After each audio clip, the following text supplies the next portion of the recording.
In the beginning, the Praetorian Guard was nothing more than a handful of soldiers handpicked by Roman generals. There was no official structure or standardized uniform.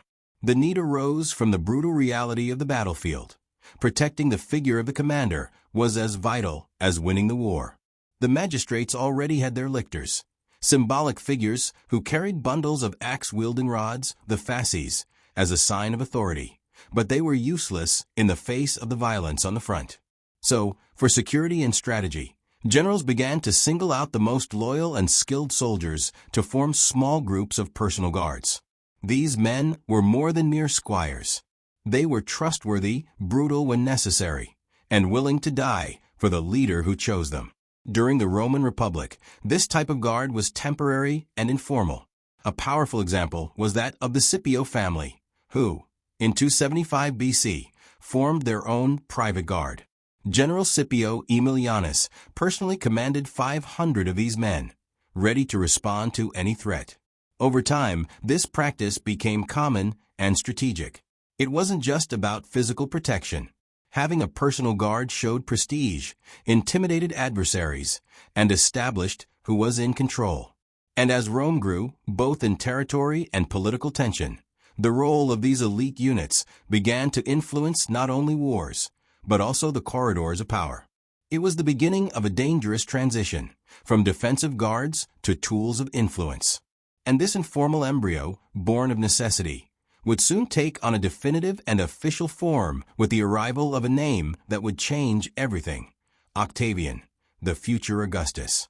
When Octavian defeated Mark Antony and Cleopatra at the Battle of Actium in 31 BCE, he did not just win a war, he ended centuries of the Republic and paved the way for the empire. But becoming emperor in a society that still valued republican ideals required more than military force. Octavian needed to appear legitimate, prudent, and invincible. To do this, having an army was not enough. He needed an invisible and loyal force that would be at his side every day. Thus, the Praetorian Guard was officially and institutionally born. Augustus, as it came to be known, gave permanent structure to this elite body. He created 9 Praetorian cohorts, each with about 500 men, 3 of which were stationed in Rome, ready to act at a moment's notice, while the others remained in nearby cities. Later, this number would increase to 1,000 soldiers per cohort. But the secret was not just in their numbers. It was in the intelligence behind their deployment. The Praetorians were everywhere, but they never seemed like an occupying force. They protected, observed, and, if necessary, acted. All of this with discretion and strategy. Augustus also created small detachments of cavalry, about 30 soldiers each, responsible for guarding specific locations and carrying out patrols. To ensure firm leadership and absolute loyalty, he appointed 2 Praetorian prefects, highly influential positions held by officers he trusted completely. More than a guard, what Augustus founded was a symbol of hidden but omnipresent power. They were the shield of the emperor, the shadow behind the throne. And so, with this discreet but deadly apparatus, he sealed the authority of the empire without ever needing to declare himself king. It was the beginning of a new era. The Praetorian Guard now had barracks, an official name, privileged salaries, and a position within the heart of Roman power. What was once a campaign guard had now become one of the empire's most feared and respected pillars. But with too much power comes risk, and the next chapter would show how this guard, created to protect, would begin to dream of the power it was only meant to guard. The rise of the Praetorian Guard to the center of imperial power was not sudden, but came as a natural consequence of its proximity to the throne. During the reign of Tiberius, Augustus' successor, the Guard went from being a quiet protector to an influential force behind the scenes of the empire. The turning point came with a name that to this day symbolizes treachery and ambition: Lucius Aelius Sejanus. A Praetorian prefect and trusted man of Tiberius, Sejanus realized that whoever controlled the Praetorians controlled the emperor. He unified all the cohorts of the guard within the city, building the Castra Praetoria, a monumental barracks that, for the first time, placed military power literally at the heart of Rome. From there, Sejanus began to weave his web of political control, eliminating rivals, persecuting senators, and even plotting to kill the heir to the throne. His influence became so great that many believed he would be the next emperor. When Tiberius, isolated on Capri, discovered the plot, he ordered his execution. But it was too late. The precedent had been set. The Praetorians had understood their true value. From loyal soldiers, they became the arbiters of power. In 41 AD, Caligula was assassinated by officers of his own guard. In the chaos that followed, the Senate tried to restore the Republic, but the Praetorians acted first.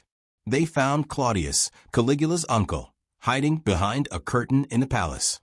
And there, based on fear and convenience, they took him to the Castra Praetoria and proclaimed him emperor. The gesture was not gratuitous. To ensure their loyalty, Claudius offered the troops a generous payment, the equivalent of 5 years' salary. From then on, each new emperor would have to buy the guard with million-dollar bonuses. And if they refused, they knew they risked being abandoned, betrayed, or killed. The silent power of the Praetorian Guard became explicit. They were no longer just the shadow of the throne. They decided who sat on it. The fourth act of the Praetorian Guard's history plunges into an abyss of corruption, betrayal, and institutionalized greed. What began as an elite force loyal to the emperor had now transformed into a political monster capable of selling the fate of Rome to the highest bidder.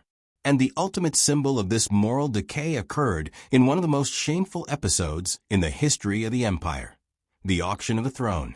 It all began with the death of Emperor Commodus in 192 AD, followed by a brief attempt to restore order under Publius Pertinax.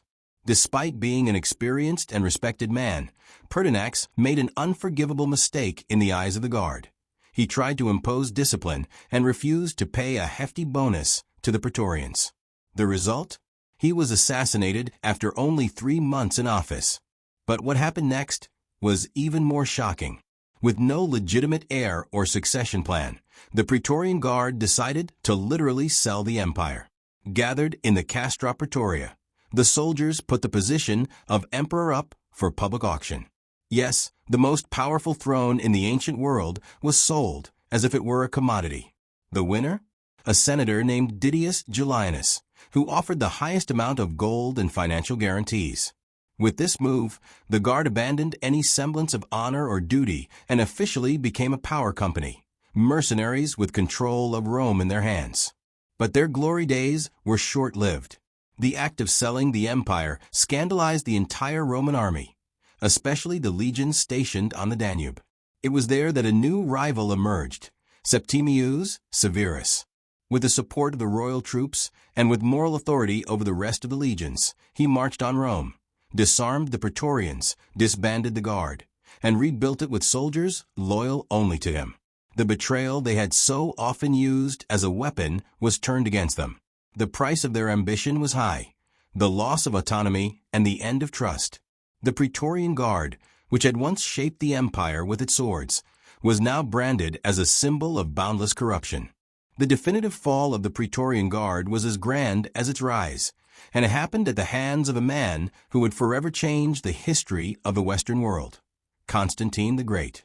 After centuries of influence, betrayal, and political manipulation, the Guard that had already chosen, overthrown, and sold emperors saw its own extinction approaching with the rigor of an unsheathed sword. The stage was set in 312 AD, when Constantine marched toward Rome to face his rival Maxentius, proclaimed emperor by the Praetorians themselves. For years, Maxentius had used the Guard as his armed wing to maintain control of the capital. It was the Praetorians' last attempt to maintain their relevance in the imperial game, but now they faced something much greater, an emperor who came with the support of the legions and a vision of a new era. The decisive confrontation took place at the famous Battle of the Milvian Bridge. Constantine's troops faced the Praetorian Guard and Maxentius' army in a fight that mixed symbolism, military power, and destiny. According to Christian tradition, Constantine had a vision before the battle, the symbol of the cross and the phrase in hoc signo vinces, with this sign you will conquer. Inspired by this sign, he won. Maxentius was killed and his body dragged through the streets of Rome. But Constantine's victory was more than military. It was ideological. Knowing that the Praetorian Guard had become a political cancer, he did not hesitate. He disbanded the Guard completely, scattered its remaining soldiers throughout the empire, and dismantled the Castra Praetoria, the barracks that for centuries had symbolized the absolute power of the Guard. It was a clear, definitive gesture. There would be no more room for an internal force that conspired, sold loyalty, and threatened the stability of the throne. With this, the history of the Praetorian Guard came to an end, not with an epic battle, but with a decision of state. From loyal soldiers to lords of the empire, from silent heroes to power merchants, the Praetorians became the ultimate example of how absolute power corrupts absolutely. Rome continued, but without them. The empire changed, and the era of conspirators in golden armor was behind them. Now that you know the truth behind the elite that once decided who lived and who died on the throne of Rome, tell me, how far does power go in the wrong hands? If this video kept you hooked from beginning to end, it's because you, like me, are passionate about real history, without romanticism, with blood, intrigues, and decisions that change the world. So leave a like, because that shows that this content is worth continuing. And if you haven't subscribed yet, don't expect to be proclaimed, like they did with Claudius. Join our empire of knowledge right now. Here, each video is a battle won against historical ignorance. See you in the next video.